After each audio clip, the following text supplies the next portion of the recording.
ഹിമാചൽ പ്രദേശിന്റെ കുളിർമയാർന്ന മലനിരകളിൽ കംഗ്ര ജില്ലയുടെ മടിത്തട്ടിൽ പ്രകൃതിയും ആത്മീയതയും ഒന്നാകുന്ന ഒരിടമുണ്ട്. ജ്വാലാജി ക്ഷേത്രം. ഭാരതത്തിലെ 51 ശക്തിപീഠങ്ങളിൽ അതിപ്രധാനമായ ഈ പുണ്യസങ്കേതം ആദിപരാശക്തിയുടെ അഗ്നിരൂപത്തിലുള്ള സാന്നിധ്യം കൊണ്ട് ലോക പ്രശസ്തമാണ്. ദക്ഷയാഗ ഭൂമിയിൽ ദേഹത്യാഗം ചെയ്ത സതീദേവിയുടെ ഭൗതിക ശരീരം മഹാവിഷ്ണു തൻ്റെ സുദർശന ചക്രത്തിൽ ഖണ്ഡിച്ചപ്പോൾ ദേവിയുടെ നാവ് വന്നു പതിച്ച ഇടമാണിതെന്ന് പുരാണങ്ങൾ ഘോഷിക്കുന്നു. മണ്ണിലും വിണ്ണിലും ആഴ്ന്നു നിൽക്കുന്ന ഈ ചൈതന്യം ഇന്നും അണയാത്ത അഗ്നിജ്വാലകളായി ഇവിടെ ഭക്തരെ അനുഗ്രഹിച്ചുകൊണ്ടിരിക്കുന്നു.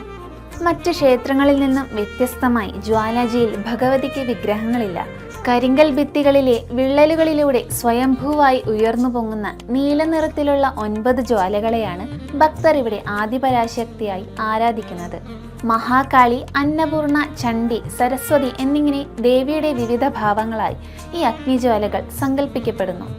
കാലമെത്ര കഴിഞ്ഞിട്ടും ഏത് പ്രതികൂല കാലാവസ്ഥയിലും അണയാതെ കത്തുന്ന ഈ പ്രകൃതിദത്ത ജ്വാലകൾ ശാസ്ത്രത്തിന് ഇന്നും ഒരു വിസ്മയമാണ്.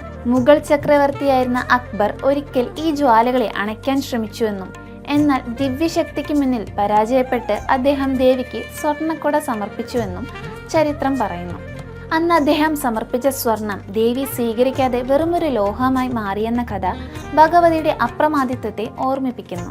മലനിരകളുടെ പശ്ചാത്തലത്തിൽ മുഗൾ ഹിമാചലി വാസ്തുവിദ്യയുടെ സംഗമമായ ഈ ക്ഷേത്രത്തിൽ നവരാത്രി നാളുകളിൽ ഭക്തജനങ്ങളുടെ തിരക്കേറുന്നു. നെയ്യും പൂക്കളും സമർപ്പിച്ച് ഭക്തർ ഈ അഗ്നിജ്വാലകളെ വണങ്ങുമ്പോൾ അത് വെറുമൊരു പ്രാർത്ഥനയല്ല, മറിച്ച് തങ്ങളുടെ ഉള്ളിലെ അജ്ഞാനമാകുന്ന ഇരുട്ടിനെ കരിച്ചു കളയാനുള്ള ഒരു ആത്മീയ സമർപ്പണമാണ്.